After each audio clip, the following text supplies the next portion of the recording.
Flag you, Brittney. Let me see something real quick. Brick, thank you. Get the hell out of here, yo. Chat 7, it's a brick. Swing and a miss. Oh! Yo, I ain't gonna fake it right now. Flag is down. All right, we can stop. Shows a glimpse of what life was like for WNBA star Brittney Griner inside Russian prison. She spent her days carrying fabric because she was too tall to sit at the sewing tables where other prisoners worked. Her bed was too small for her 6'9" frame. Griner was arrested back in February for traveling with hashish oil, a substance banned in Russia. She was sentenced to 9 years in prison in August. Her release part of a prisoner swap for Viktor Bout, a convicted Russian army. Brittney Griner is now facing accusations tied to an alleged incident involving Caitlin Clark during her time in a Russian men's prison. This isn't just another sports story. It's a controversy that's grabbing everyone's attention after Clark, one of the WNBA's biggest stars, took a hard elbow during a live game. The situation quickly exploded, but what happened next caught almost everyone off guard. The real story goes far beyond the court, and we're breaking it all down. Before we continue, make sure to like this video and subscribe to the channel. Most people watching still haven't subscribed, and your support helps us bring you more content like this. If you've already subscribed, thank you. We truly appreciate it. Now, let's get into the story. Apparently, Brittney Griner is, in fact, a man. Doctors have stepped into the spotlight, and what they're revealing about Guerrier's medical history has left the whole league speechless. We're talking voice patterns. We're talking bone structure. And it's raising more questions than answers. Caitlin Clark did not back down when the Atlanta Dream got chippy with her. Especially Ryan Howard was trying to get on Caitlin her nerves, but she kept cooking her. And they were face guarding her the entire game like she was prime Steph Curry. There's a lot of bumping and Like that. There's some words between the two players as Nas Hilton quickly. And at the end of this altercation, you can clearly see Caitlin Clark say, "I'm not scared of you." And Howard continued to be provocative. And after Caitlin drew this offensive foul on Brittney Griner, it looked like she was pretty annoyed with her. Brittney moved. And here she gets clearly fouled, and again they were chirping at her afterwards. Shooting 31. They came in the season. Ryan Howard, Caitlin Clark finding a way to... And here Brittney Griner picked up her 6th foul and had to sit for the rest of the game. You could clearly see what she was saying. Talking about earlier. Old Instagram videos, AI image scans, and new online claims have suddenly put Brittney Griner under intense public attention. Many people are asking questions, but the rumors have gone far beyond basketball. If true, this could become one of the biggest controversies ever connected to women's sports, and the pressure is only growing. But that's not all. We found details that could completely change how many fans view the WNBA. It all starts with a heated Mercury versus Fever matchup, where one intense moment quickly turned personal. Brittney Griner didn't just push Caitlin Clark around. She threw an elbow. Plain and simple. And this wasn't a normal in-game bump. This one looked planned. You could feel the tension right through the screen. Clark stumbled, but she didn't fire back. She just kept playing. Social media, though, they weren't letting this go. Fans started zooming in on Guerrier's face frame by frame. Then it blew up. Lip readers stepped in, and they confirmed everyone's worst feared on national TV in front of millions. Griner allegedly hurled a slur at a white player. Now look, trash talk happens in basketball. Everybody knows that. But this crossed the line. They got ugly. They got racial, and the league's silence. No statement. No fine. No official word. Nothing like they either didn't see it or didn't want to touch it. But fans weren't about to let it slide. That elbow was just the spark. What came next blew this story way past the basketball court. As far as I understand, it's mostly women without penises, but I leave that to you to figure it. Well, it's actually a little unclear because this Brittney Griner, a lot of people think she's a dude. But in any event, Brittney Griner is a black basketball player who some people think is a man. I don't know. I guess she's a woman. Let's just say she's a woman. Here's a chick, a black chick. Brittney Griner's a fine player, I suppose. Get to that. All right. Now, this is where it starts feeling like a Netflix documentary. Suddenly, sports medicine experts jumped into the conversation, and they weren't talking stats. They weren't talking assists or scoring runs. They were talking biology. Doctors, physical therapists, even AI analysts started breaking down Gurrier's body, her shoulders, her bone structure, how fast she bounces back from injuries. One analyst put it bluntly, "This isn't normal for a female athlete. Not at this level." Flagging. Brittney. Let me see something real quick. Brick! Thank you! Get the hell out of here, yo! Yo! Jab stepping. It's the brick. Swing and a miss! Oh! Yo, I ain't gonna fake it right now. Flag is down. All right, we can stop. Suddenly, the conversation around Brittney Griner exploded in a way nobody expected.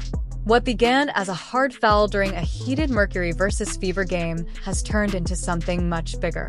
Fans are no longer talking only about basketball. They're talking about old social media posts, online theories, AI moderation, and questions that have spread across sports media at lightning speed. Whether the claims are true or false, the controversy has become impossible to ignore. And that is exactly why so many people are paying attention. After the elbow on Caitlin Clark, the reaction was immediate. It was not just angry fans posting emotional comments. Former players, commentators, and online analysts started looking deeper into the situation. Many argued that the foul itself was only the beginning. They claimed the real story was the growing number of questions surrounding Griner and whether the league had ever properly addressed concerns that had circulated for years. At that moment, the focus shifted from a single play to the league itself. What made the situation even more intense was the internet's obsession with digital evidence. In today's world, people believe that everything leaves a trail. Old posts, deleted photos, archived stories, and screenshots often return years later. And that is exactly what happened here. A previous Instagram story connected to Griner began circulating again. Online users pointed out that the image had remained visible for a very long time, and that quickly sparked a new wave of speculation. Supporters of the theory argued that Instagram uses both artificial intelligence and human reviewers to detect explicit content, especially nudity involving women. Because the image was not removed for an extended period, some people claimed the platform's moderation system may not have identified it as female nudity. Others pushed back, saying AI systems are far from perfect and frequently make mistakes. But once that debate started, it spread everywhere across social media. That is when the discussion became even more controversial. Critics argued that if a billion-dollar platform's AI failed to flag the content, it raised questions worth discussing. Defenders responded that an algorithm cannot determine a person's biological sex, and that moderation tools are designed to reduce harmful content, not verify someone's identity. The problem was not the technology itself. The problem was that millions of people were now interpreting the same image in completely different ways. At the same time, reaction clips from podcasts and live streams began circulating online. Commentators compared the physical play against Caitlin Clark to hits you would expect in football rather than basketball. They argued that Clark was taking unusually hard contact and that the league had not done enough to protect its biggest star. Some blamed jealousy over her endorsements, popularity, and role as the face of the WNBA's recent growth. Others believed the criticism had gone far beyond reasonable sports analysis. As the debate grew louder, many fans started asking why the WNBA had not issued a stronger public response. They wanted clarification about the foul, about player safety, and about the growing online rumors. The league's silence became part of the story. For some viewers, the absence of a detailed statement felt suspicious. For others, it was simply the league refusing to engage with internet speculation that had no verified evidence behind it. Then the controversy crossed another line. A much more extreme theory appeared online, claiming that Griner had been raised as a girl despite being biologically male and that official documents had been altered throughout childhood and adolescence. According to that theory, every stage of her basketball career had been built on a false identity that she was forced to maintain. These claims spread rapidly through certain corners of the internet. But it is important to understand that they remain allegations and have not been supported by credible evidence. Even without verified proof, the theory gained attention because it offered a dramatic explanation for Guerrier's physical advantages on the court. Supporters pointed to her height, strength, recovery from injuries, and overall playing style as evidence that something was unusual. They argued that elite female athletes typically recover differently from intense physical strain and claimed Griner's durability looked more like that of an NFL linebacker than a WNBA center. Medical professionals were also pulled into the conversation. Although often through secondhand reports and online interpretations rather than official public statements, discussions began focusing on skeletal structure, muscle mass, bone density, hormone levels, and other biological factors that influence athletic performance. Advocates for stricter eligibility rules argued that women's sports should include comprehensive verification procedures to ensure a level playing field for all competitors. The controversy became even stranger when people connected it to Guerrier's imprisonment in Russia. Online speculation resurfaced, claiming that Russian authorities had treated her as male while she was incarcerated. Supporters of the broader theory used that rumor as additional evidence, arguing that Russia had no reason to participate in what they described as a long-running deception. However, those claims have also remained unverified and continue to be heavily disputed. Lost in all of this was the original basketball story. Caitlin Clark had become the center of a massive media storm, not only because of the elbow, but because she represents something much larger for the WNBA. She brings enormous television ratings, sells out arenas, generates endorsement deals, and attracts new fans to the league. That visibility has made every hard foul against her a national talking point. And this incident was no exception. What makes this situation so fascinating is that it combines three powerful forces: sports, technology, and identity.